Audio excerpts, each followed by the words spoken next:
अब घर में जो शिवलिंग है, घर में जो शंकर भगवान का शिवलिंग है छोटा सा, उस पर कितने लोग दर्शन कर रहे हैं? आपने कर लिया, पति ने कर लिया, बच्चों ने कर लिया, या घर में जो सास ससुर हैं, परिवार है, कुटुंब है, उसने दर्शन कर लिया, या आपके कोई मेहमान आ गए, आपके कोई रिश्तेदार आ गए तो उन्होंने दर्शन कर लिया। समझ लेना जरा अच्छे से हो। अब घर के शिवलिंग पर परिवार वाले ही दर्शन कर रहे हैं, परिवार के लोग ही उसको दर्शित हो रहे हैं, दर्शन कर रहे हैं, पूजन कर रहे हैं। पर मंदिर का जो शिवलिंग होता है, कोई जरूरी नहीं है कि सब जाकर बेलपत्र चढ़ाएंगे, सब जाकर फूल चढ़ाएंगे, सब जाकर चावल चढ़ाएंगे, या एक लोटा जल सब जाकर चढ़ाएंगे।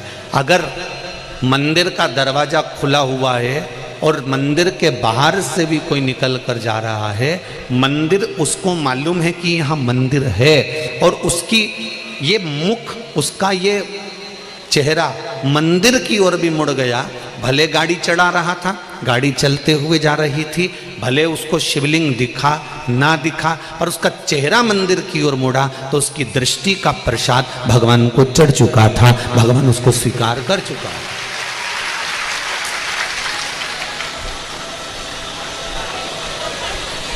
तेरे मंदिर में आना मेरा काम है और मेरी बिगड़ी बनाना तेरा काम। आप उसके सामने से निकले,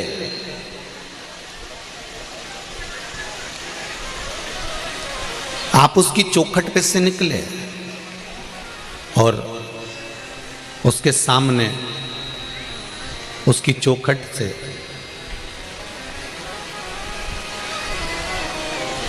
जब आप निकले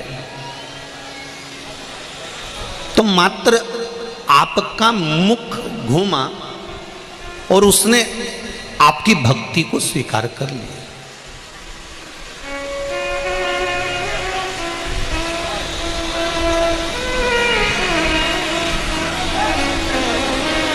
अब एक बात हमने पहले कही थी, आप लोगों को ध्यान में है कि नहीं है? वैसे तो मुझे उम्मीद है कि छत्तीसगढ़ के लोग इतनी जल्दी भूलने वालों में से नहीं है, ठीक है? आप लोगों को सुना होगा, हमने कहा था कोई शिवलिंग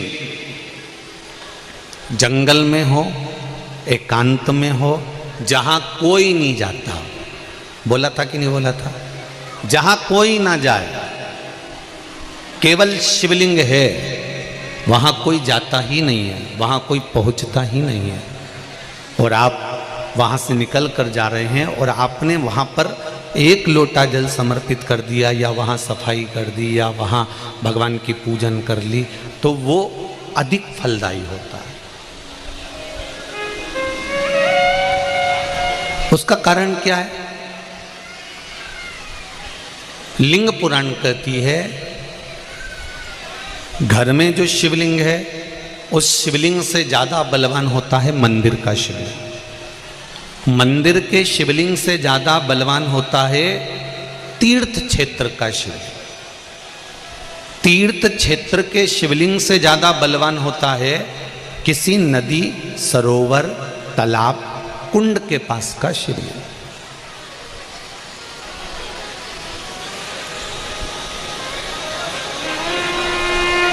नदी, तालाब, कुंड के पास के शिवलिंग से ज्यादा बलवान होता है वन में, एकांत में, जंगल में, पहाड़ पर्वत पर, कोई शहर से दूरी पर, गुप्त स्थान पर कोई शिवलिंग है, वो बलवान होता है। अब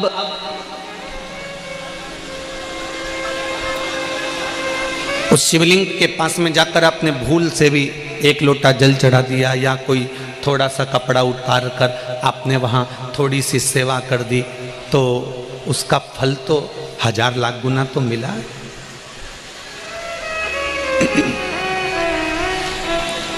महाभारत की एक कथा है,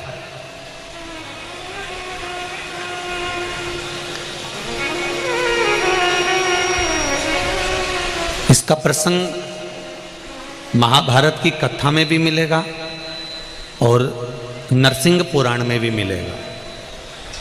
अगर आपको लगे कि सीहोर वाले गुरुजी कौन सी पुराण में से बोल रहे हैं तो आप किसी ने पूछे तो बता देना, नरसिंह पुराण और महाभारत का ये पावन संवाद है। एक बार पांडव जब वन के लिए जा रहे थे,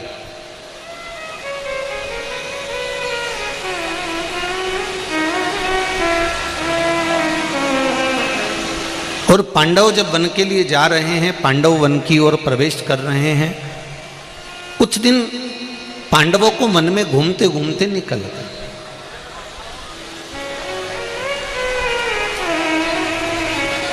जब पांडव वन में घूमते घूमते निकल गए तो द्रौपदी एक पात्र लेकर जल भरने के लिए जा रही थी। अब द्रौपदी जब जल लेने के लिए गई, द्रौपदी के केश खुले हुए थे, सुंदर भी थी। वहीं पर एक दैत्य अपने दोस्त के साथ जा रहा था। दो असुर जा रहे थे, दो दैत्य जा रहे थे, दो राक्षस जा रहे थे।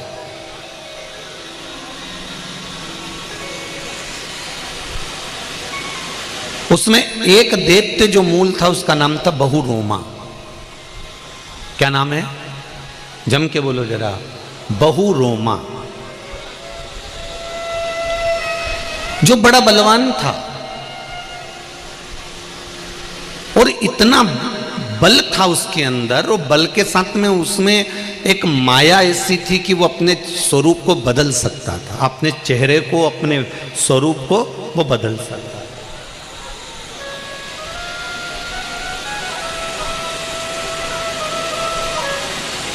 बहुरोमा ने देखा कि द्रौपदी बड़ी सुंदर है, इसको अपना बनाना चाहिए।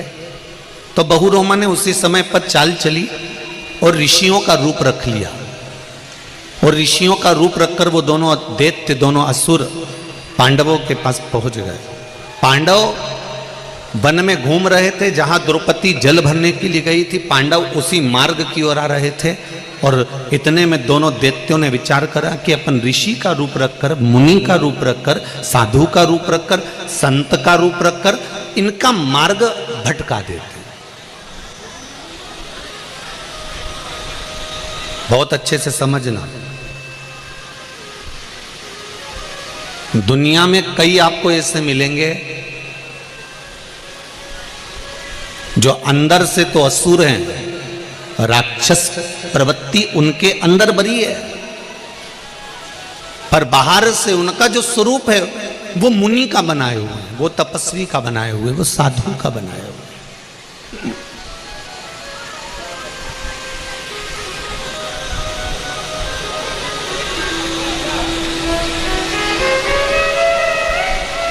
उनको तुम्हारे धर्म से,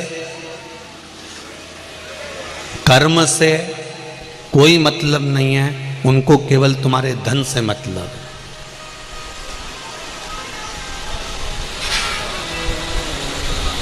छत्तीसगढ़ में, महाराष्ट्र में, राजस्थान में ऐसे कई लोग हैं जो एक बेल को पकड़ लेते हैं, नंदी को पकड़ लेते हैं, और 4-5 लोग मिलके संत के कपड़े पहनकर उस बेल को लेकर, नंदी को लेकर गांव-गांव में घूमते रहते हैं। उनको धर्म से नहीं मतलब है,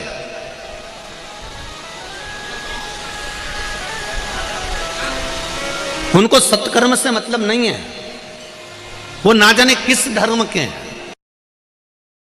तुमसे धन एकत्रित करना चाहते हैं। और उन्होंने अपना रूप बदला, और रूप बदलकर उन्होंने बेल को पकड़ा, एक नंदी रख लिया, 4-5 लोग इकट्ठे हो गए और जगह जगह जगह जाकर उन्होंने धन एकत्रित करा। बाद में उसको वैश्यवृत्ति में, जुए में, मांसाहार में, मदिरापान में बर्बाद कर दिया। पर कभी आपने पूछा कि जरा तुम्हारा आईडी दिखाइए, तुम्हारा आधार कार्ड दिखाइए, क्या नाम है तुम्हारा, किस धर्म के हो तुम? क्यों अपना गांव छोड़कर तुम हमारे गांव में आए हो? कभी तुमने विचार किया? ऐसे मुनि का रूप रखकर, साधु का रूप रखकर बहुरोमा अपने दोस्त के साथ चला और पांडवों का रास्ता मार्ग भटका दिया और द्रौपदी को उठाकर भागने लगा। एक मित्र ने देखा कि पीछे से अर्जुन को मालूम पड़ गया और अर्जुन तुरंत द्रौपदी को लेने आ रहा है, तो मित्र तो साथ छोड़कर भाग गया, बहुरोमा पकड़ाई में आ गया।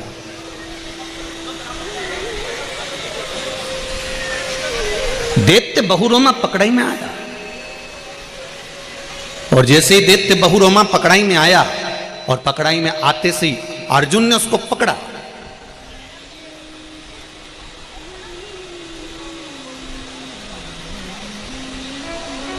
पकड़ते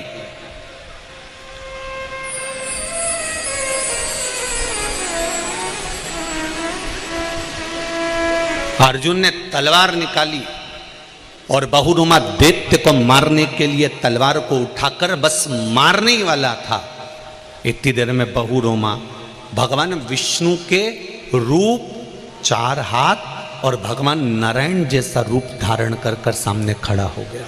भगवान विष्णु का रूप।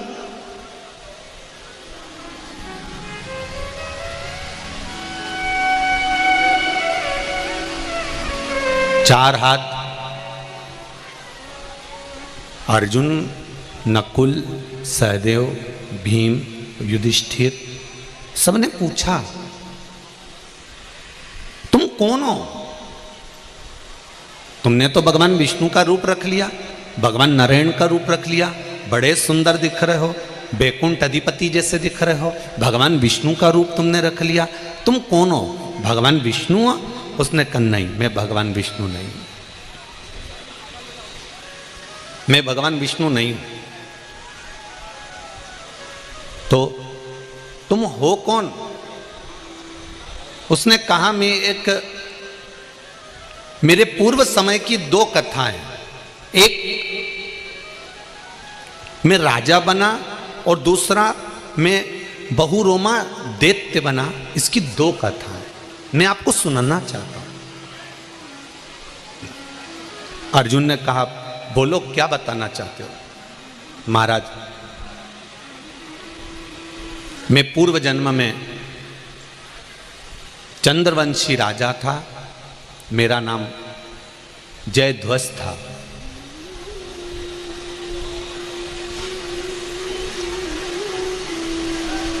मेरा नाम जयध्वज, चंद्रवंशी राजा था मैं, और मेरा नाम जयध्वज था।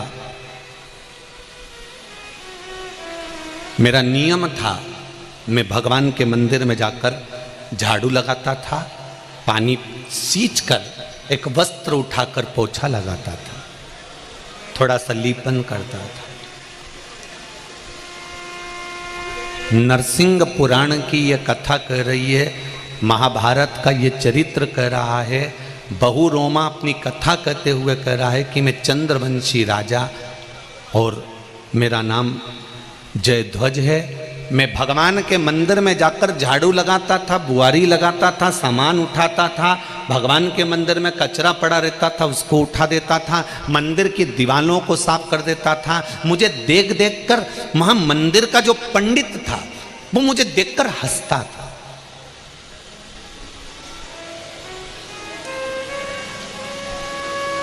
पंडित को हंसी इस बात की आती थी कि बताओ हमारे नगर का राजा आता है और झाड़ू लगा के जाता है, हमारे नगर का राजा चाहे तो एक नौकर लगा दे, एक नौकर को भेज दे, एक सेवक को भेज दे, एक सेविका को भेज दे, पर नगर का राजा, नगर का एक राज घराने का राजकुमार राजा आए और झाड़ू लगाए, गाय के गोबर से लीपन करके जाए, दिवाले पोंछ कर जाए, ये बड़ा विचित्र संवाद।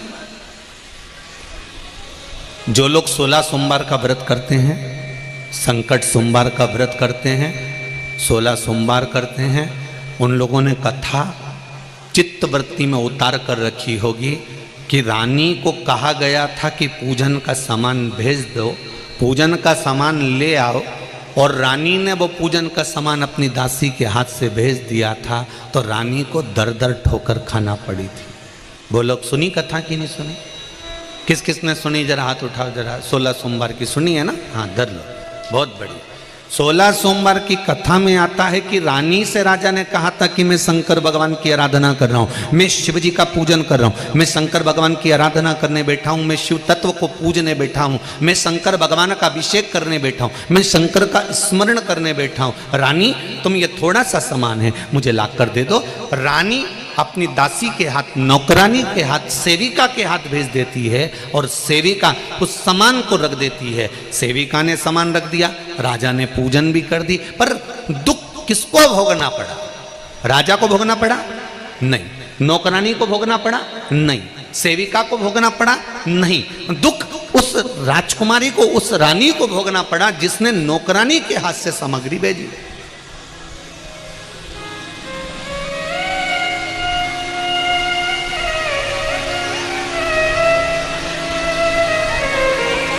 कई माताएं कहती हैं गुरुजी हमारे पाँव में तकलीफ है, हमारी कमर में तकलीफ है।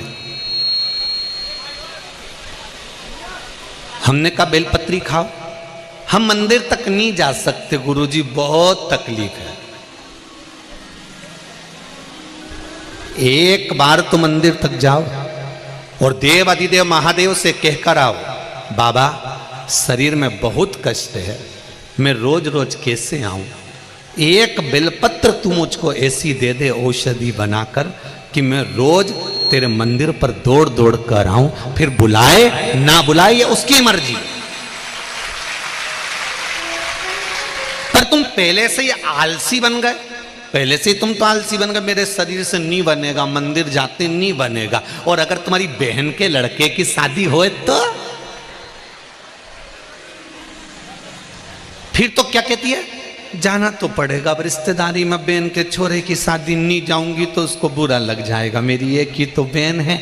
जब तेरी एक ही बहन और बहन के छोरे की शादी, मां तेरा कमर दुख रही, पीठ दुख रही, हाथ दुख रहा, पैर दुख रहा, तो भी खसक खसक के काम कर रही है। और शंकर जी के मंदिर में मेरी बहुत तकलीफ है, मैं कैसे जाऊं? तो शंकर भगवान सोचे जब बहन से तेरे अच्छी रिश्तेदारी है तो वहां जा, यहां क्यों आए?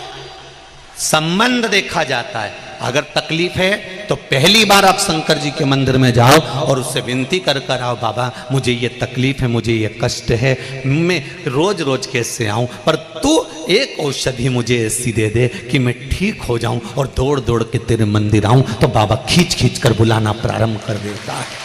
ये उसका फर्ज है, ये उसका काम।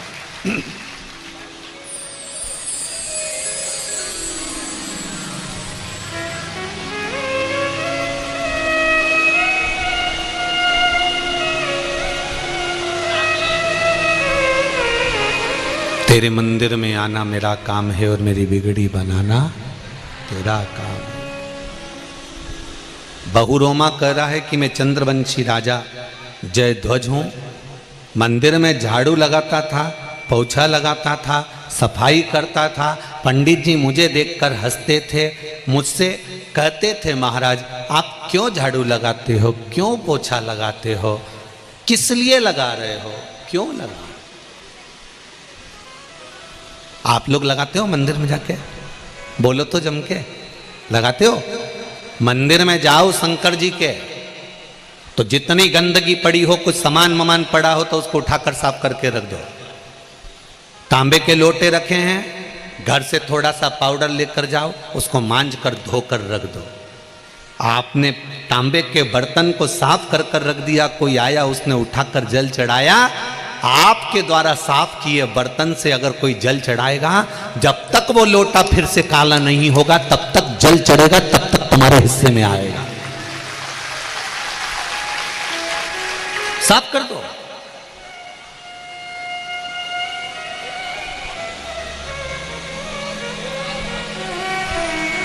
पंडित जी आज मंदिर में लाइट क्यों नहीं जल रही, बल्ब क्यों नहीं चालू है? काकी जी बल्ब 60 हो गया, बल्ब बेकार हो गया। पूजन बाद में करना। पूजन में अगर रोज 1 रुपये चढ़ाती थी तो 10 रुपये एक साथ ले और बाजार से एक बल्ब ला करके पंडित जी चढ़ो ऊपर और बल्ब टांग दीजिए, उजाला हो जाएगा। जब तक उस बल्ब का प्रकाश उस मंदिर में हो रहा है तब तक तेरे घर के प्रकाश को कभी कोई बंद नहीं कर सकता। ये निश्चित। हमें दिखावा नहीं करना है भगवान के लिए।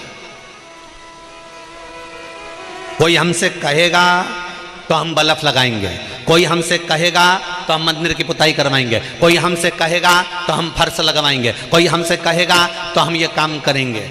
कहोगे तो करेंगे, तो फिर कहोगे करेंगे तो तुम नौकर वो चाकर वाला काम हो गया। दिल से करो जिससे लगे कि महादेव का मंदिर में कोई सेठ नहीं है, महादेव का मंदिर मेरा है और मैं महादेव का हूं, मैं यहां पर आया हूं अपना समझ कर आया। आप सेवा का भाव लाओ तो।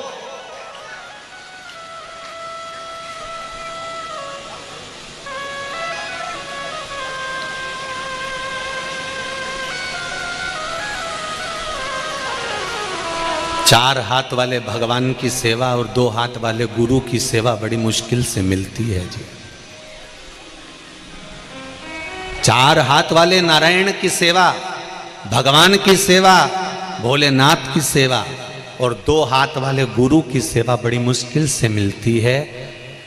चार हाथ वाला 84 लाख योनियों को काट सकता है और दो हाथ वाला गुरु 84 लाख योनि को एक साथ पार लगा सकता है। दोनों में एक समता का भाव है, दोनों की सेवा कठिन है, दोनों की सेवा।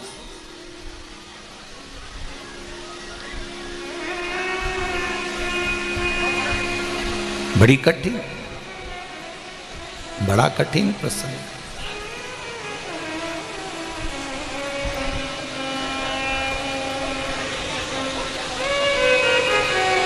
महाराज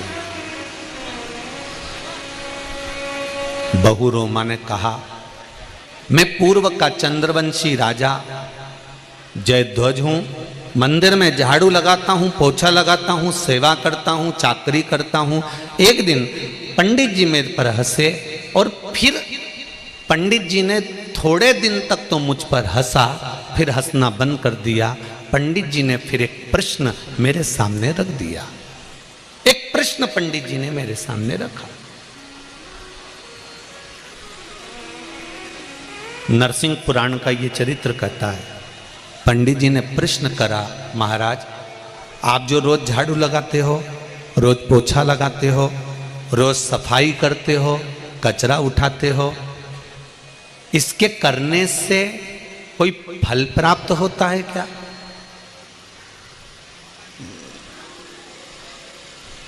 इसके करने से कोई इच्छा की पूर्ति होती है क्या? इसके करने से कुछ हमें मिलता है क्या? तब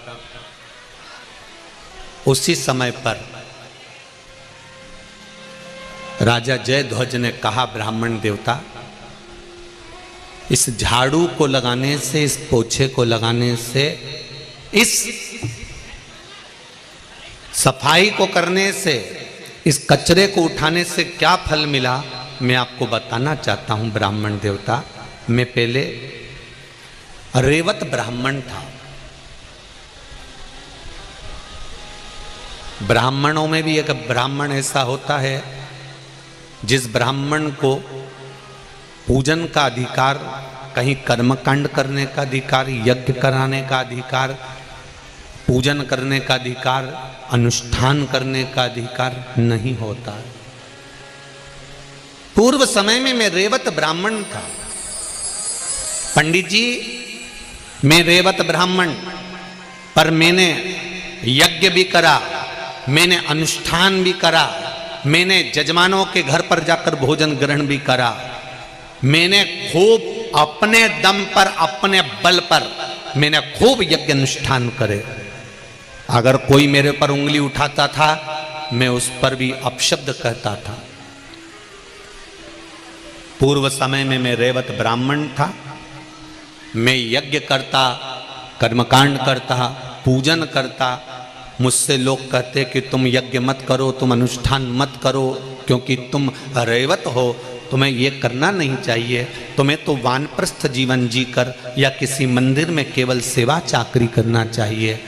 मंदिर का द्वार खोलना, मंदिर में भगवान का पूजन आदि कर लेना, ये तुम्हारा कर्म हो सकता है। भिक्षा मांगकर खा लेना, ये तुम्हारा कर्म हो सकता है। भिक्षाटन करना ये तुम्हारा कर्म हो सकता है। 7 घर 8 घर की भिक्षा को इकट्ठा कर कर तुम अपने परिवार का भरण पोषण कर सकते हो, ये तुम कर सकते हो। पर तुम कर्मकांड करो, तुम यज्ञ कराओ, तुम अनुष्ठान कराओ, ये ठीक नहीं है। पंडितों ने मुझे समझाया पर मैं नहीं माना। बहुत मेरा बल था, मैं मानता नहीं था। और मैं बहुत वैश्यावृत्ति भी करता था, जुआ भी खेलता था और गलत काम भी करता था।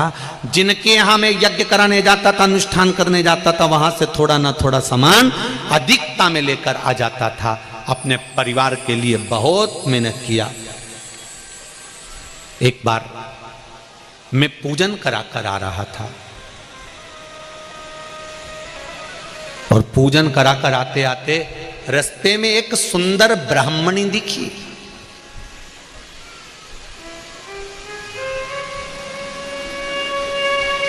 जिसके चेहरे पर बड़ी चमक थी।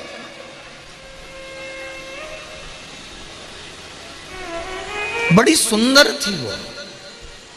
उस ब्राह्मणी को देखा मैंने तो मेरे भीतर काम जाग गया। और काम जागा तो मैंने उस पूजन का सामान मेरे साथ में था। मैंने ब्राह्मणी का हाथ पकड़ा और उसको एक खंडेरे की ओर, टूटे हुए मंदिर की ओर ले गया। मुझे नहीं मालूम था कि ये टूटा हुआ मंदिर है। मैंने खंडेरा जानकर, एकांत जानकर ब्राह्मणी को उस कक्ष की ओर, रात्रि का समय था, उस ब्राह्मणी को खींचकर मैं उस खंडेरे की ओर ले गया। उस वीरान खंडेरे में मैं पहुंच गया। मैंने उस ब्राह्मणी को देखा और कामुक्त होकर मैंने अपने वस्त्र को उतारा और बैठने के लिए उस ब्राह्मणी को वहां बिठाने के लिए उस भूमि को मैं साफ करने लगा अपने कपड़ों से। जब मैंने देखा कि अंधेरा बहुत है, पूजन के सामान में थोड़ा सा कपास रखा था, थोड़ा सा घी रखा था, मैंने निकालकर बाती को जला दिया। मंदिर में एक दिया रखा। वहीं से नगर का एक सिपाही जा रहा था। उस सिपाही ने देखा कि इस खंडेरे में आज तक कोई ने दिया नहीं जलाया, रात्रि को प्रकाश कैसे हो रहा है? रात्रि को प्रकाश कैसा है? इस खंडेरे में किसने दिया लगा दिया? इस खंडेरे में दीप किसने लगाया है? और वो सिपाही उस खंडेरे के अंदर प्रवेश कर गया। प्रवेश करते से उसने मुझे उस ब्राह्मणी के देखा, ब्राह्मण की पत्नी के साथ में, ब्राह्मणी के साथ में। देखते ही उसने सोचा कि ये जरूर दूसरे राज्य का गुप्तचर है, यहां छुप कर बैठा है। इस खंडेरे में तो कोई आता नहीं है, इस टूटे हुए भवन में तो कोई आता नहीं है। और इसका वध उस सैनिक ने वहीं की वहीं कर दिया। ब्राह्मण की पत्नी को छुड़ाकर घर भेज दिया। ये वहां मर गया, प्राण छूट गए। प्राण छूटते से ही उसी समय पर इसका जो स्वरूप था वो भगवान के स्वरूप जैसा बन गया और बैकुंठ की ओर चला गया। जैसे ही बैकुंठ के दरवाजे पर पहुंचा तो पहुंचते से ही बैकुंठ के द्वारपालों ने पूछा कि ये बैकुंठ कैसे आ गया? ये तो वो पापी जीव है जिसने पाप पर पाप करा है। इसने ऐसा कौन सा पाप है जो नहीं करा हो? वैश्यावृत्ति इसने करी, जुआ इसने खेरा, मदिरापान इसने करा, सारे दुनिया के काम करे। रेवत ब्राह्मण होकर भी कर्म को बेकार कर गया। ये इसको तो नरक भोगना चाहिए था, तो फिर ये बैकुंठ के दरवाजे पर कैसे आ सकता है? तब पीछे से भगवान शंकर के गण खड़े होकर कहते हैं, ये जान नहीं पाया था कि जिस मंदिर में खंडेरे में उस ब्राह्मण की पत्नी को लेकर गया था, भले काम के तेज के कारण इसने अपने कपड़े उतार कर वहाँ सफाई करी थी और वहाँ एक दिया लगा दिया था। उस सफाई करने का फल इसको ऐसा मिला कि इसको बैकुंठ में विराजमान कर दिया गया। मेरा इतना सा निवेदन है कि किसी मंदिर में, भगवान शंकर के मंदिर में अगर आप झाड़ू लगा रहे हो, पोछा लगा रहे हो, आपको नहीं मालूम कि इसका फल क्या मिलता है, तो आप नरसिंह पुराण का ये चरित्र पढ़ सकते हो। वो तो काम उत्तेजना में था। उसने तो उस स्त्री के साथ में गलत कार्य करने के लिए वस्त्रों को उतारा था, पर उन वस्त्रों का भी प्रयोग उसने जमीन को साफ करने में कर दिया। उसको नहीं मालूम कि ये शिव का मंदिर है। उसको नहीं मालूम कि भगवान का मंदिर है, उसको नहीं मालूम कि नारायण का मंदिर है। वो तो काम में इतना डूबा हुआ था कि उसको वो स्त्री दिख रही थी, वो नारी दिख रही थी, उसकी सुंदरता दिख रही थी। उसको नहीं मालूम कि इस खंडेरे में शंकर भगवान बैठे हैं, उसको नहीं मालूम कि इस जगह पर शिव जी बैठे हैं, उसको नहीं मालूम कि शंकर का शिवलिंग अंदर है कि नहीं है। बस उसने वस्त्र उतारा और उस वस्त्र से सफाई करी बैठने के लिए और एक दिया लगा दिया, उसका फल ये मिला। फिर पांडवों ने पूछा कि तुम बैकुंठ चले गए तो फिर ये बहुरोमा नाम के राक्षस दैत्य कैसे बन गए? तो कहा मैं बैकुंठ तो चले गया सफाई कर कर भगवान के मंदिर में, पर मेरे भीतर अहंकार भरा रहा। एक बार देवऋषि नारद निकल कर जा रहे थे और मैंने उनको देखकर हंस दिया, हंसा तो उन्होंने मुझको राक्षस होने का श्राप दे दिया। मैंने उनके चरण पकड़े तो संत का स्वभाव था, उन्होंने मुझे वर दे दिया, जिस दिन तू द्रौपदी का हाथ पकड़कर खींच कर इस नर्मदा रेवा के तट पर लेकर आएगा और द्रौपदी रेवा नर्मदा नदी की रेत को उठाकर तेरे शरीर पर मारेगी, तब तू राक्षस योनि से मुक्त होगा। इसलिए मैं नारद के श्राप से राक्षस बन गया था और द्रौपदी का हरण कर कर रेवा के तट नर्मदा के तट लेकर गया था। उसने रेत उठाकर मारी तो मेरा उद्धार हो गया। तो कहा अर्जुन, वो रेवा नर्मदा की रेत से मेरा उद्धार नहीं हुआ अर्जुन, नर्मदा का एक एक कंकर शंकर था जो फेंका मेरे शरीर पर शंकर लगा, उससे मेरा उद्धार हो गया। उस रेत से, उस कंकर से मेरा उद्धार हुआ है। मेरा उद्धार नहीं होता पर हो गए। आप लोग यहां कथा सुनने के लिए आते हो, जो टीवी पर सुन रहे हैं आस्था चैनल पर वो सुन रहे हैं, जो फेसबुक यूट्यूब पर सुन रहे हैं वो सुन रहे हैं, पर जितने लोग कथा पंडाल में आ रहे हैं, कभी जिंदगी में मौका मिले और आपके पास में 100 किलोमीटर 150 किलोमीटर 200 किलोमीटर 300 किलोमीटर के दायरे में कहीं कथा सुनने शिव महापुराण की मिल जाए तो 2 क्षण के लिए 10 दिन नहीं जाओ, 7 दिन नहीं जाओ, 5 दिन नहीं जाओ, तो 1 दिन जाकर उस भूमि को प्रणाम जरूर करना, क्योंकि इतने भक्त जब आते हैं तो उनके चरण जिस भूमि पर पड़ते हैं, वहां की रज, वहां की मिट्टी, वहां का जल, वहां का थोड़ा सा कीचड़ भी अगर हमारे शरीर को, इस वस्त्र को लग गया तो ना जाने हमारी कितनी पीढ़ी को पार उतार सकता है। उस रज की महत्वता को पहचान, उस रज की मूलता को।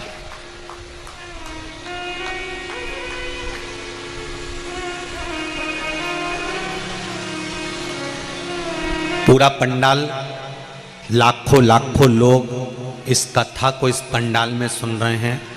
एक पंडाल क्या, दूसरा पंडाल और तीसरा पंडाल, सारे पंडाल आप लोग भर के बैठे हो। हम आते आते देख रहे थे तो जमीन में पानी रोज गिर रहा है। भगवान की कृपा से रात को रोज पानी गिरता है, कीचड़ हो जाता है, उसके बाद भी माताएं कीचड़ की जगह में, भाई कीचड़ की जगह में बैठे हुए हैं। आप अपने कपड़ों से नहीं डर रहे, और बिल्कुल जरूरी है, नर कपड़न से डरत है और नरक पड़न से नहीं। जिसको कपड़े से डर लगता है कि कपड़े में कीचड़ लग जाएगा तो समझ लेना अंत में नरक पड़ जाएगा। और जो भगवान के सत्संग में कपड़ा नहीं देखता फिर वो पार भी उतर जाता। उसको मतलब नहीं होती कि कपड़ा गंदा होगा, वो ये सोचता है ये मन गंदा नहीं होना चाहिए, ये शरीर गंदा नहीं होना चाहिए, ये चित्त गंदा नहीं होना चाहिए, ये वृत्ति गंदी नहीं होना चाहिए। शरीर का कपड़ा कितना भी गंदा हो चलेगा, पर मन गंदा हो गया तो परमात्मा के कभी नहीं हो सकते। इसलिए इस मन को गंदा मत होने, इस मन को सार्थक बनाने का प्रयास है। चित्त वृत्ति में शिव रमे, घर के शिवलिंग और मंदिर के शिवलिंग में एक अंतर है। जहाँ जिस शिवलिंग का दर्शन बहुत ज़्यादा मात्रा में होता है,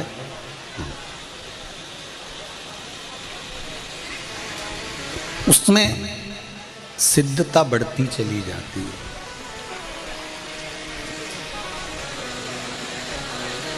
दर्शन की बेलपत्री, दर्शन का पुष्प दर्शन का अक्षत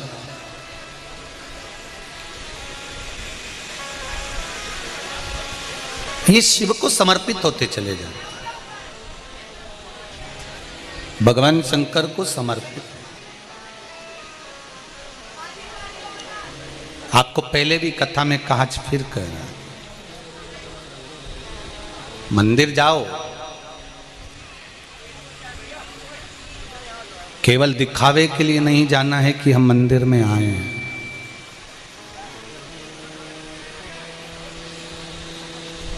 उस मंदिर में आपका समर्पण होना चाहिए, और वो समर्पण बाहर से नहीं हो सकता, वो समर्पण आपके हृदय का, चित्त का, दिल का होना चाहिए। जब दिल का समर्पण होगा, मन का, चित्त का, वृत्ति का समर्पण होगा, तो भगवान उस समर्पण का फल अवश्य देते हैं। हमारे यहाँ पहले एक बात आती थी, आप लोगों के स्मरण में होगा, जो डाकू, डाका डालने वाला, यहाँ वहाँ जाने वाला डाकू डाका डालता था, और वो अगर पुलिस के सामने जाकर आत्मसमर्पण कर देता था कि मैं डाकू हूँ और मैंने ये बंदूक आपके हाथ में दे दी है, मैं छोड़ रहा हूँ, आज से मैं डाका नहीं डालूंगा, तो उसकी कुछ सजा कम कर दी जाती है।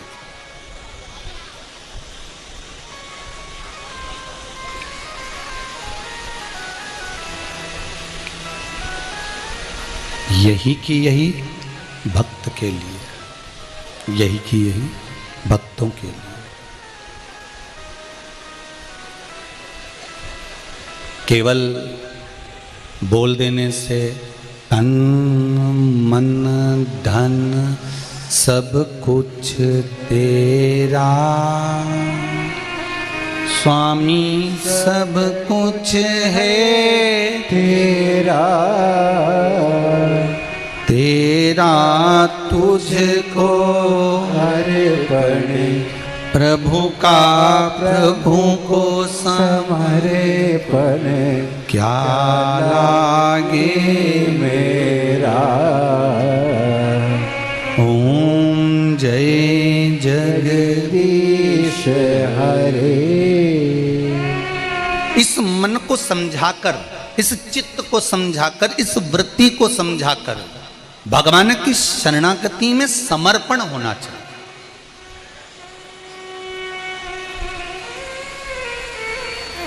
अच्छा एक बात बताओ रे छत्तीसगढ़ वालों, भाटा पारा वालों, जरा अच्छे से बताना हो, तुम्हारी औलाद को, तुम्हारे बच्चों को दूसरा डांटेगा, उसका असर ज्यादा होगा कि तुम डांटोगे, बाप डांटेगा, तुम डांटोगे, उसका असर ज्यादा होगा।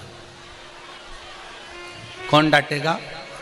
घर का व्यक्ति, जिसकी औलाद है, जिसका छोरा है, वो डांटे।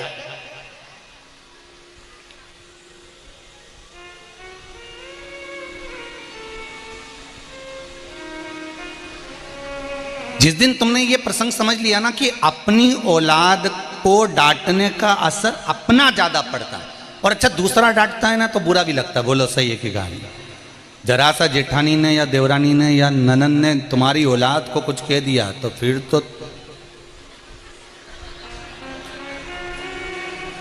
तो काली मिर्ची लग गई, पक्का।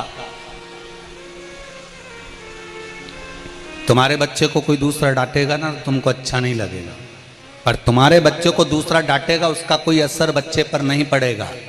पर तुम्हारे बच्चे को जब तुम खुद डांटोगे उसका असर भी पड़ेगा और तुमको बुरा भी नहीं लगेगा।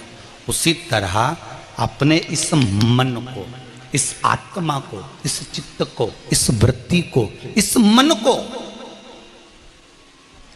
खुद डांटो, खुद कंट्रोल करो। कहां भटक रहा है? कोई शंकर जी की निंदा कर रहा है और तू निंदा में लग गया। कोई शिव भक्त की निंदा कर रहा है और तू निंदा में लग गया, कोई को तू गाली दे रहा है, कोई को तू अपशब्द कर रहा है, ये क्या कर रहा है तू? ये मन, तू अपना मन को खुद डांटने का प्रयास कर। जब अपने मन को हम डांट कर, अपने मन को हम खींच कर भगवान के चरणों में ले जाकर छोड़ते हैं, तब उसका एक आनंद दूसरा होता है। दूसरा तुम्हारे मन को खींच कर छोड़ेगा ना, वो आनंद नहीं आएगा। आप में इतने लोग कथा सुनने के लिए बैठे हैं, ज़्यादा से ज़्यादा 2-4% लोग ही ऐसे होंगे जिनको घर के लोग जबरदस्ती खींच कर लाए। कुछ 2-4% ऐसे होंगे जिनको जबरदस्ती खींच कर लाया गया है। चलो चलो चलो, पीछे पड़ गए, चलना तो पड़ेगा, लेकर तो जाना पड़ेगा, पीछे पड़े हुए हो, बहुत पीछे पड़े हुए हो। तो उनसे निवेदन है, अगर इस कथा में तुम ऐसा कर कर लेकर आए हो, तो अगली कथा में जब छत्तीसगढ़ में हो तो तुम ऐसे लेकर मत आना कि चलना ही पड़ेगा, चलो तो सरी खींच कर लाना। हमें खींच कर लाने वाले नहीं चाहिए, हमें तो वो चाहिए जिन्होंने अपने मन को, अपनी आत्मा को, अपनी चित्त को, अपनी वृत्ति को समझा लिया और जान गया कि शंकर के सिवा कोई नहीं है, तो शिव महापुराण की कथा में गया। ऐसे जान,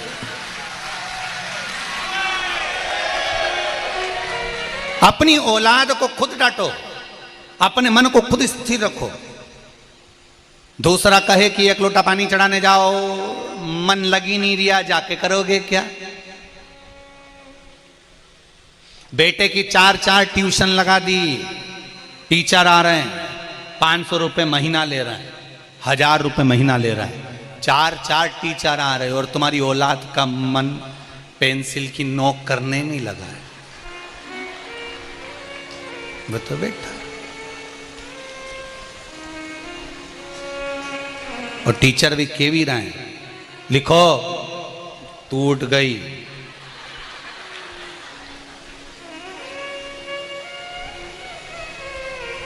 ला इधर दे, मैं सही कर दूं, मैं नोक बनाऊं। मम्मी ने कहा है सर को परेशान मत करना।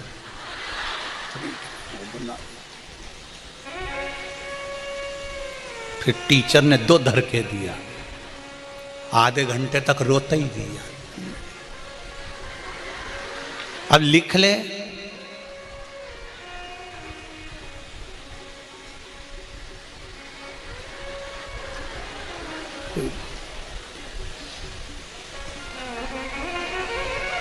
आठ बज गई, टीचर ने कहा होमवर्क करके रखना, कल देखूंगा। बैग बंद करो, बोतल रख लो, चल लो। 4 ट्यूशन लगाई है, औलाद को मालूम है कि बहाना कैसे बनाना है।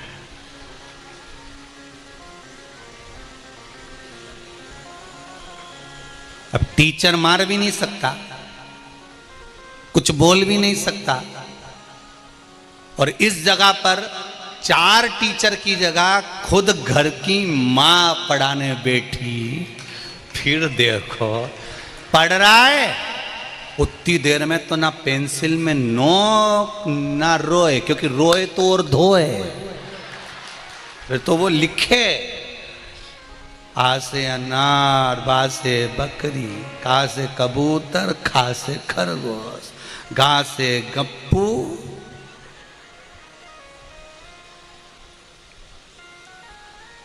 गा से घंटी, और वो गया, पूरा लिख दिया।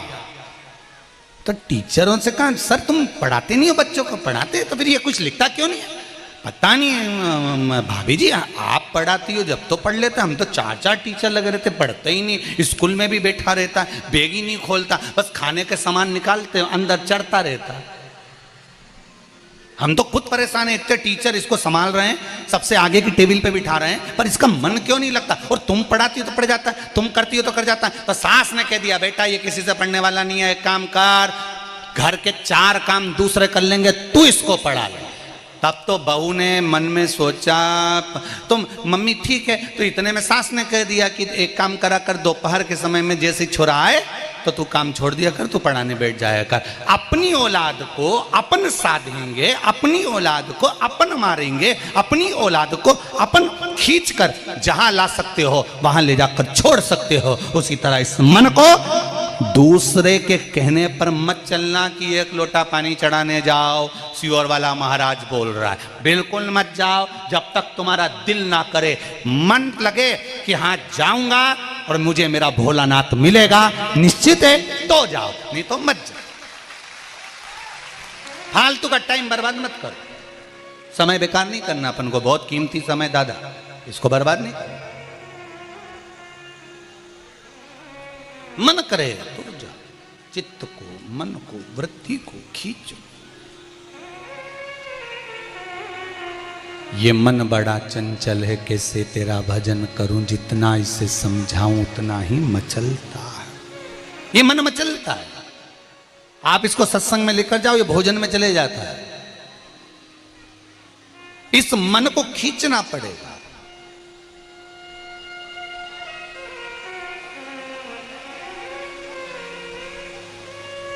शर्मा जी जो कथा को करवा रहे हैं, इनको भी दिन भर काम से फुर्सत नहीं मिलता, बहुत काम। शर्मा परिवार को भी काम से फुर्सत नहीं मिलती, बहुत काम। पर जैसे अभी भजन गाया था ना कि काशी में खुली है दुकान, गोरा मैया क्या लोगी, इनकी भी गोरा मैया ने जिद्दी पकड़ ली थी। धर्म पत्नी ने कहा कुछ दिलाओ मत दिलाओ, कुछ लाओ मत लाओ, पर एक बार शिव महापुराण की कथा जरूर करा दो बस।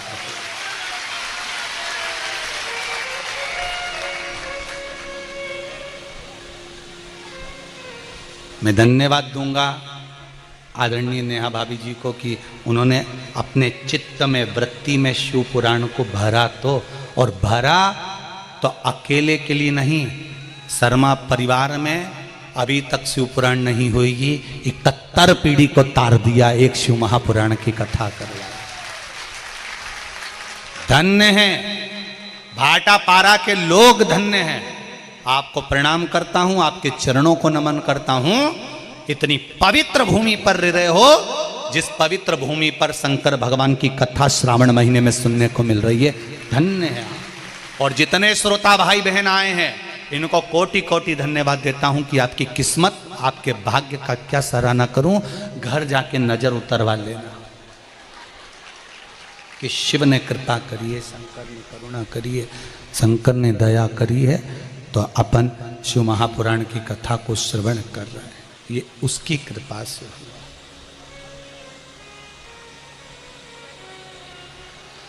मन कहीं पर भी जाए, उसको अपने मन को अपने को खींचना पड़ेगा।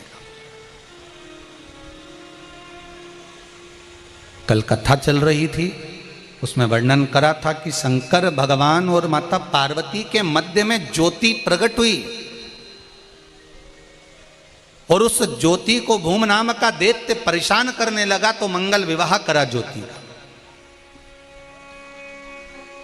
नतस्य के साथ में विवाह कर दिया गया। जब नतस्य के साथ विवाह हो गया तो एक बेटे ने जन्म लिया जिसका नाम सत्यवीर था।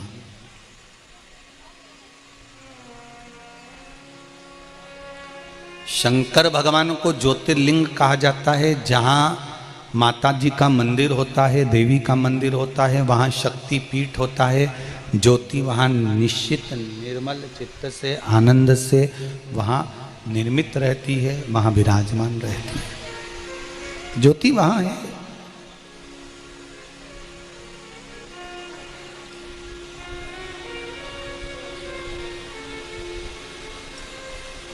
मंदिर में कहीं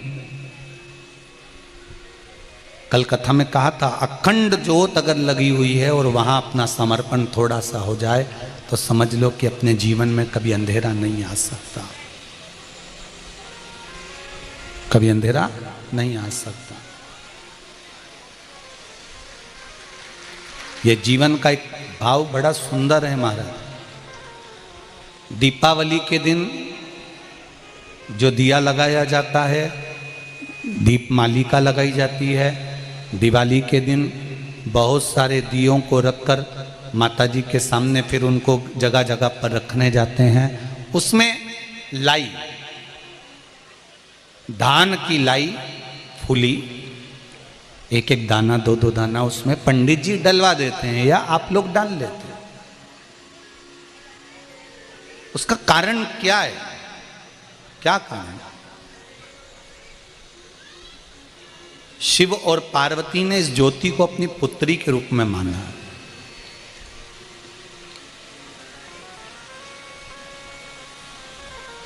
एक बार श्री गणेश जी महाराज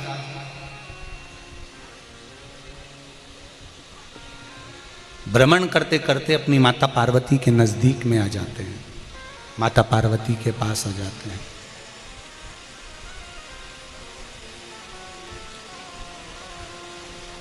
पार्वती मैया ने पूछा, गणेश कहां से आ रहे हो तुम? किस जगह से आ रहे हो? गणेश जी महाराज कहते हैं, मां मैं गया तो बहुत दूर था, पर मां मैंने कई जगह पर जाकर देखा कि कई स्थान ऐसे थे जहां पर मेरी बहन ज्योति स्थापित नहीं थी, वहां पर विराजमान नहीं थी। मां, कोई जरूरी है कि दीप प्रकट हो या दीप लगाया जाए तभी ज्योति उसमें रहती है, तभी उसकी प्रधानता रहती है? तब माता पार्वती जी ने बड़ा सुंदर संवाद कहा है। आप और हमारे लिए ये संवाद का बड़ा स्मरण रहे। आपके लिए और हमारे लिए इस संवाद का स्मरण, रिटर्न नहीं चल रहे हैं क्या? इस संवाद का स्मरण आप और हमारे लिए रहे। माता पार्वती जी ने कहा, गणेश सुनो, जिस मंदिर में अखंड ज्योत नहीं जलती, जिस मंदिर में अखंडता की ज्योत का प्रभाव नहीं है, उसका मतलब यह नहीं होता कि यहां पर ज्योति विराजमान नहीं है या ज्योति यहां पर नहीं है। सुनो गणेश, जिस मंदिर में शिखर होता है, शिखर जानते हो आप लोग? मंदिर में नीचे से जो चालू होते होते होते होते बनते बनते ऊपर तक जाता है, और ऊपर जो पीतल का एक शिखर होता है, पीतल का जो गुंबज लगा होता है, शिखर लगा होता है, उसकी मूलता क्या होती है? तो गणेश, जिस मंदिर में शिखर होता है, और अगर मान लो मंदिर में शिखर नहीं है, मंदिर में अगर घंटाल भी लगा हुआ होता है, तो भी उस मंदिर के अंदर ज्योति विराजमान अपने आप रहती है। उस मंदिर में अगर दिया नहीं भी लगा तो उसमें ज्योति की प्रधानता रहती है। अगर मान लो वहां पर दिया नहीं लगा, दीप नहीं लगा, तो भी वहां ज्योति की प्रधानता है। अब एक बात अपने घर के लिए समझ लेना बहुत अच्छे तरीके से। अशोक सुंदरी शिव महापुराण की कथा कहती है, भगवान शंकर का संवाद कहता है, आजकल तो आरओ पॉइंट हो गए तो लोग मटका रखना भूल गए, हंडा रखना भूल गए। पर आज भी मारवाड़ियों में एक रीति है, भले आरओ लगा हुआ है, आरओ पॉइंट लगा हुआ है, उसके बाद भी मारवाड़ियों के घर में एक मटका, चाहे स्टील का हो, पीतल का हो, मट्टी का हो, तांबे का हो, एक हंडा या बाल्टी या टंकी पानी की भरकर अवश्य रखते हैं। उसका कारण क्या है? और मुझे विश्वास है कि छत्तीसगढ़ के भी जितने भी लोग, भले वो मारवाड़ी हों चाहे ना हो, सबके घर में एक मटका, एक हंडा, एक टंकी या बाल्टी, कुछ भी जल का एक स्रोत भरकर अवश्य रखते हैं। भले आरओ पॉइंट है ना है वो अपनी, पर एक मटका, हंडा, बाल्टी कुछ भी रसोई घर में भरकर रखते हैं। शिव महापुराण की कथा कहती है, आप लोगों में से कई लोग ऐसे हैं जो शाम के समय पर या सुबह के समय पर उस मटके के पास में, उस हंडे के पास में, उस बाल्टी के पास में, उस हंडे के पास में, मटके के पास में दिया लगाते हैं, दीप प्रज्वलित करते हैं। तो शिव महापुराण की कथा कहती है, जिसके घर में, रसोई घर में जो हंडा भरा जाता है, जो मटका भरा जाता है, जो बाल्टी भरी जाती है, या रसोई घर में एक हंडा भी अगर हम भर कर रखते हैं, तो वहां आपने दीप लगाया ना लगाया, मंदिर में ज्योति लगाई ना लगाई, अगर रसोई घर में कोई पात्र पानी का भरा हुआ है, तो ये मानकर चलें कि आपके यहां अखंड ज्योति जली हुई है, आपके यहां ज्योत लगी है। अब इसको प्रस्तुत कैसे करोगे कि गुरुजी आपने तो कह दिया कि हंडा भरा है तो वो ज्योति का प्रतिबिंब है, तो इसको समझना जरा अच्छे से। जब तुम्हारे यहाँ शादी होती है, जब तुम्हारे यहाँ विवाह होता है, शादी होती है, तो दूल्हे की जो आरती उतरती है, दुल्हन की जो आरती करते हो, बहन दूल्हा दुल्हन की आरती करता है, तो उसमें दिया लगाता है क्या? जम के बोलो, नहीं। क्या करते हैं? उस आरती की थाली में पानी का लोटा, पानी का कलश भरकर रख लेते हैं और पानी से आरती उतार लेते हैं, जल से।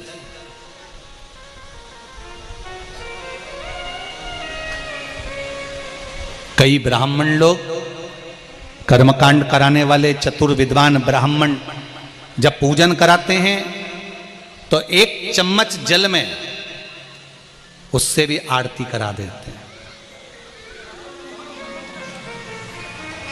उस जल की आरती का महत्व क्या है? दूल्हा दुल्हन की आरती कर रहे हो तो उस जल की आरती का महत्व क्या है? उस जल की आरती की मूलता क्या है?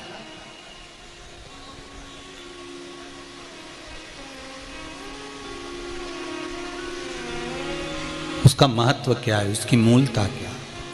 शिव महापुराण की कथा कह रही है। बंद है, कुछ बक्से बक्से देख लो। जल की आरती की मूलता, उसकी महत्वता, उसकी महत्वता क्या है? तो कहा, जो जल का पात्र होता है, जो जल का भरा हुआ घड़ा होता है, मटका होता है, हंडा होता है, ये स्वयं भी ज्योति का प्रतीक होता है। आप लोगों ने कथा सुनी होगी तो उसमें कहा था, जब कुछ दिन के लिए आप घर से बाहर जा रहे हो, कुछ दिन के लिए आप घर से बाहर पहुंच रहे हो, जा रहे हो, और हमने कहा था कि अगर जा रहे हो तो एक लोटा पानी का और उसमें पुष्प डालकर घर के दरवाजे पर रखकर चले जाओ। उसका महत्व यही ज्योति की कथा कर रही है, उसका महत्व यही ज्योति का संवाद कर रहा है कि जब हम घर से जाते हैं, एक पात्र अगर रख कर गए हैं तो भी वो ज्योति का प्रतिबिंब का रूप रख कर गए हैं कि यहाँ पर भगवान शंकर की पुत्री पार्वती जी की बेटी इस जगह पर विराजमान है, इस जगह पर बैठी। शंभु शरणे पड़ी मांगो घड़ी रे घड़ी, दुख काटो दया करी ने दर्शन आपो। उस पात्र से उसकी महत्वता को दर्शाया गया, उस पात्र से। और जब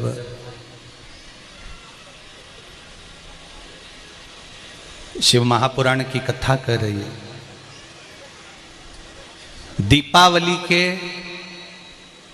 दिवाली के समय पर जो जोत लगाई जाती है, दीपावली के समय पर जो दिए रखे जाते हैं, दीपावली के समय पर जो जोत खड़ी करी जाती है, उसमें लाई फूली डालने का जो महत्व है वो इसलिए है कि जब श्री गणेश जी महाराज, सरस्वती मैया लक्ष्मी मैया, इन तीनों का जब पूजन होता है दिवाली के समय पर, तो ज्योति अपने पुत्र सत्यवीर के साथ में आकर, ज्योति अपने पुत्र सत्यवीर के साथ में आकर विराजमान होती है, सत्यवीर के साथ में। और वो फूली नहीं है, वो लाई नहीं है, वो सत्यवीर का प्रतीक है।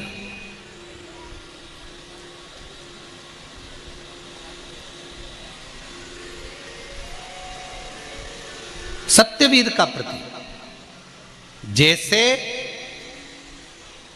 दीपदान करते समय मात्र दिए के अंदर अगर घी भर कर दिया जाता है तो वो दीपदान अधूरा माना जाता है। दीपदान करते समय घी के साथ में बाती का होना जरूरी होता है, तो वो दीपदान पूर्ण माना जाता है। उसी तरह दीपावली के समय पर करी गई पूजन में सत्यवीर का होना जरूरी है।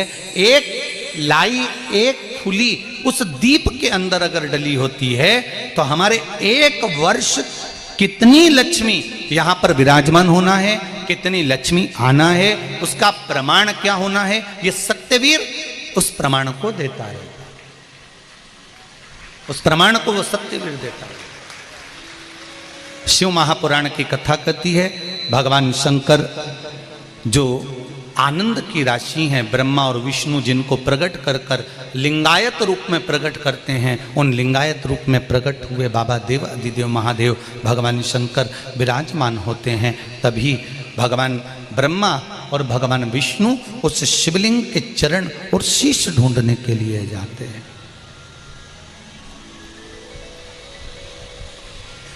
ब्रह्मा जी ऊपर ऊपर बढ़ते गए, भगवान विष्णु नीचे नीचे जाते गए। भगवान विष्णु को चरण नहीं मिले, उन्होंने एक बार सत्य कह दिया और एक बार मुख से कह दिया, सत्य का बखान कर दिया। और एक बार सत्य कहा कि मुझे भगवान शंकर के चरण नहीं मिले तो वो नहीं मिले। भगवान स्कंद पुराण के अंतर्गत भगवान विष्णु का नाम सत्य नारायण रख दिया, क्योंकि उन्होंने सत्य बोल दिया।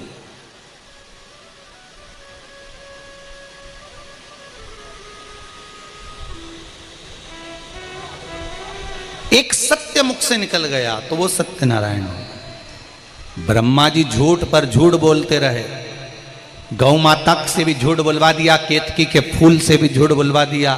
ब्रह्मा जी झूठ पर झूठ बोलते रहे, केतकी का फूल भी झूठ बोल रहा है, गौ माता भी झूठ बोल रही है और ब्रह्मा भी झूठ बोल रहा है।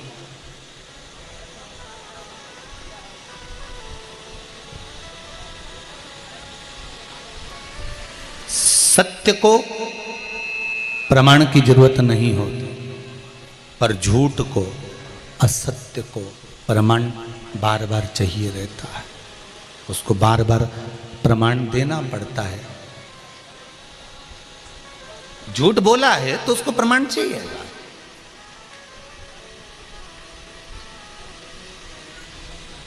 ब्रह्मा जी का सिर कट गया, केतकी के पुष्प को श्राप लग गया, गौ माता के मुख को श्राप लग गया। गौ माता के मुख को श्राप लगा कि हे गौ माता, मैं आपको श्राप देता हूं, आपने इस मुख से झूठ बोला है, इस वाणी से झूठ बोला है, संसार में आपका पूरा शरीर पुजाएगा।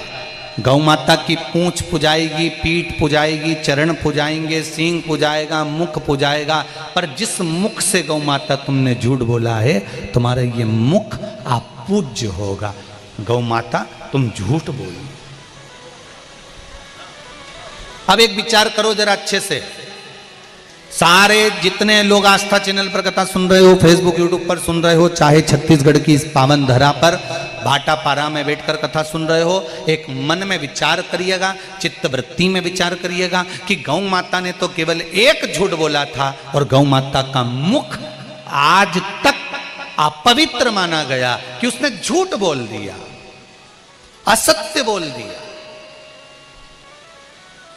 और हम 24 घंटा वो मोबाइल पे ना जाने कितनी बार झूठ बोल जाते हैं। तो तुम्हारा मुख कौन सा पवित्र माना जाएगा?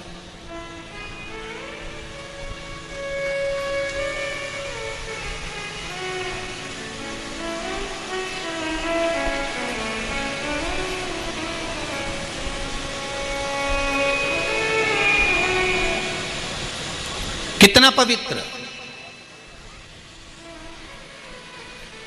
किसी से काम कराना हो तो तुरंत इस मुख से वर्णन कर दोगे, भैया तुम्हारे बराबर कोई नहीं है रे, तुम थे तो हमारा काम हो गया, वरना कौन करता रे भैया। भैया कुर्सी से नीचे उतरे और दूसरे भैया कुर्सी पे बैठ गए तो भैया की बुराई, वो तो थे ही ऐसे भैया। तुरंत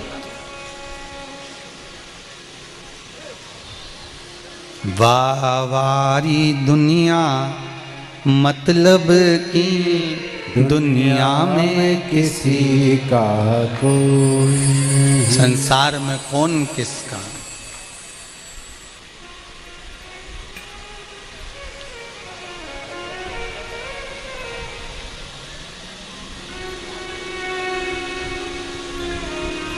भगवान शिव के मूल मंत्र का स्मरण कर बाबा से अपने हृदय की बात भाव के साथ में, आनंद के साथ में कहें।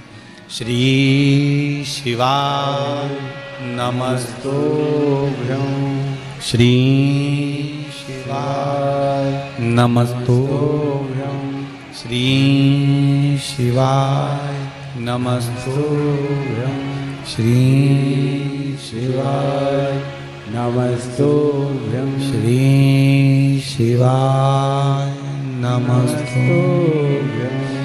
भोला सब दुख काटो मारा, ओ भोला सब दुख काटो मारा। शिव शंकर जपो तेरी माला, भोले बाबा जपो तेरी माला। भोला सब दुख काटो मारा, ओ भोला सब दुख काटो मारा। भगवान ब्रह्मा जी ने अपने हृदय से दक्ष बाबा को प्रकट कर सुंदर उनकी कन्याओं का वर्णन करा। जब 60 कन्याओं का जन्म हुआ उसके बाद भी दक्ष प्रजापति ने माता रानी से मांगा तो एक कन्या और मांगी। देखिए ये माता और पिता के संस्कार होते हैं, जिन संस्कारों के बल पर बेटी भजन कर रही है कि गलत कर्म कर रही है, ये संस्कार बताते हैं। हम पहले भी कथा में कहे, आज फिर कहते हैं, बच्चों को कार मत दिलाओ। बच्चों को कार दिलाओगे तो बच्चे बेचकर खा जाएंगे। बच्चों को दिलाना है तो संस्कार दिलाओ, जिससे वो कारों की लाइन लगा देंगे। श्रेष्ठ संस्कार दीजिए।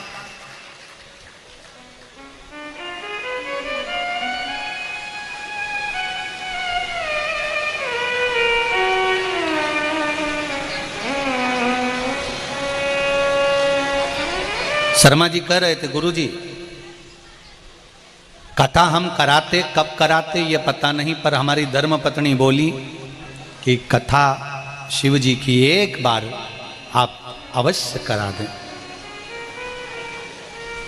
हम सत्य वचन कहें ना शर्मा जी को, तो आपकी धर्म पत्नी के मायके का कुछ संस्कार जरूर पुण्य में होगा उनके माता पिता का, जिसके कारण उन्होंने आपसे शिव महापुराण की कथा मांगी। नहीं तो आज की जगदम्बा हाफ सेट और फुल सेट मांगती और आपको अपसेट कर देती,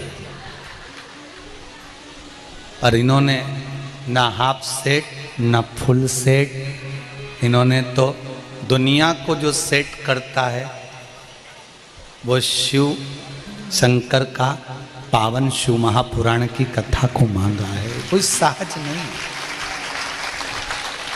एक पत्र आया है, देखिए कितना सुंदर।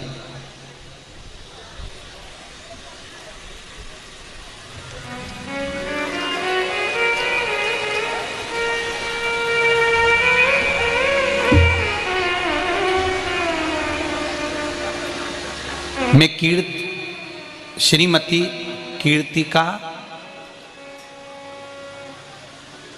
ग्राम डांडेसरा, गुरूर, जिला बालोदा, कहीं बैठी हो तो हाथ हिलाइएगा।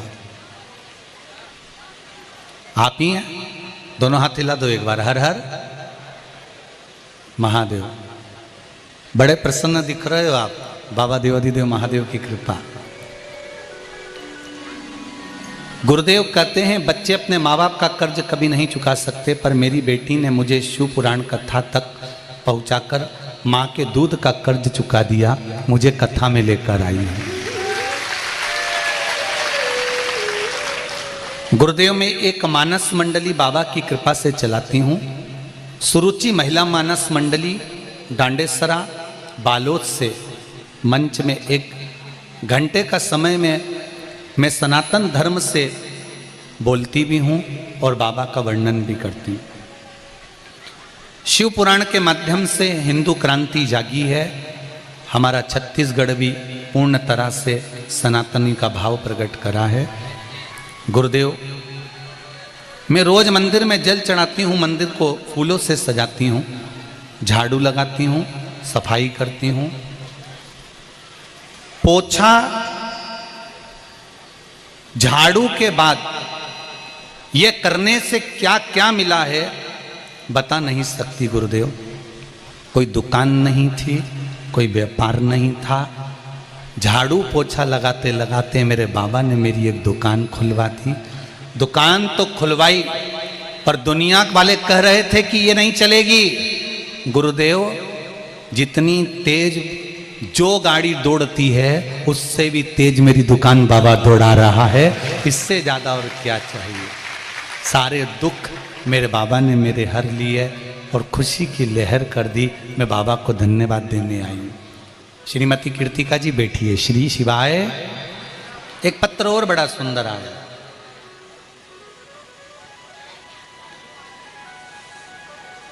शशि तिवारी मेरा नाम है। मैं यहां से 200 किलोमीटर दूर कटघोरा से आई हूं। शशि जी तिवारी कहीं बैठी हो तो हाथ हिलाइएगा। आप ही हैं? दोनों हाथ हिला दो। शशि तिवारी मेरा नाम है। मैं कटघोरा से आई हूं। गुरुदेव, मैं 3 साल से बहुत परेशान थी। मेरे पति 3 साल से बीमार चल रहे थे। उनके हार्ट में, किडनी में परेशानी आ गई थी। वेंटिलेटर में जाने की नौबत आ गई थी। मैंने जब से आपकी शिव कथा देखना शुरू किया, मेरी शिवजी में आस्था बढ़ गई। मैंने आपके द्वारा बताए गए बेलपत्र का उपाय करना और रुद्राक्ष का पानी उन्हें औषधि के रूप में पिलाना प्रारंभ किया। गुरुदेव, भगवान की ऐसी कृपा हुई कि जो खुद से चल नहीं पाते थे वे आज खुद चलकर अपने स्कूल जाते हैं, प्रचार्य हैं। वहाँ 2 साल तक पड़े रहने के बाद भी वह क्रम नहीं, जो आज बाबा की कृपा से चल फिर रहे हैं और अपना कार्य कर रहे हैं। हर हर महादेव। बैठो बहन। श्री शिवाय। नमस्तो। तेरी कृपा बिना न हिले एक भी अणु, लेते हैं श्वास तेरी कृपा से तनो तनो। शिव कृपा, शंकर भगवान की उदारता, शंकर भगवान की करुणा। उस पर चढ़ाया गया 1 लोटा जल या 1 बेलपत्र या 1 चावल का दाना हमारे जीवन को संवारता जरूर। शिव कथा कह रही, शंकर भगवान का अनुमोदन कर रहा। दक्ष प्रजापति के यहाँ सती मैया का जन्म हुआ। सती मैया भगवान शंकर को ब्याही, शिव जी के साथ कथा सुनने गई। वहां चित्त नहीं लगा, मन नहीं लगा। अंत में झूठ बोला पति से, शरीर छोड़ना पड़ा। सती मैया जो जल कर भस्म हुई, हिमालय राज के यहाँ पार्वती बनकर विख्यात हुई। माता पार्वती और भगवान शंकर का मंगल विवाह होता है। शिव महापुराण की कथा कहती है, शंकर भगवान दूल्हा बने, पार्वती जी दुल्हन बनी, शिव बना बने, पार्वती जी बनी बनी। पहले भी कथा में कहा, बना और बनी का मतलब होता है दोनों में बना रहे। अगर दोनों में नहीं बनती तो फिर बना और बनी का कोई मतलब नहीं। शंकर भगवान दूल्हा बनकर पधार रहे हैं, पार्वती दुल्हन बनकर पधार रही हैं। आप और हमारा सौभाग्य है जो श्रावण महीने में शंकर भगवान के मंगल विवाह का दर्शन अपन कर रहे हैं। जोरदार ताली बजाएं। शिव पार्वती जी के मंगल विवाह का प्रसंग का आनंद ले रहे हैं। अशोक सुंदरी शिव महापुराण की कथा भाटापारा में जो चल रही है 1 बजे से 4 बजे तक, उसका आनंद प्राप्त कर रहे हैं। बोल काशी विश्वनाथ भगवान की जय। पार्वती जी शिव जी के गले में जयमाला पहना रही हैं, जोरदार ताली बजाइए। बोल काशी विश्वनाथ भगवान की जय। शंकर भगवान माता पार्वती के गले में जयमाला पहना रहे हैं, जोरदार ताली बजाकर स्वागत करेंगे। भाव और भक्ति से बड़े आनंद के साथ आप सब भाव से कथा का रसपान कर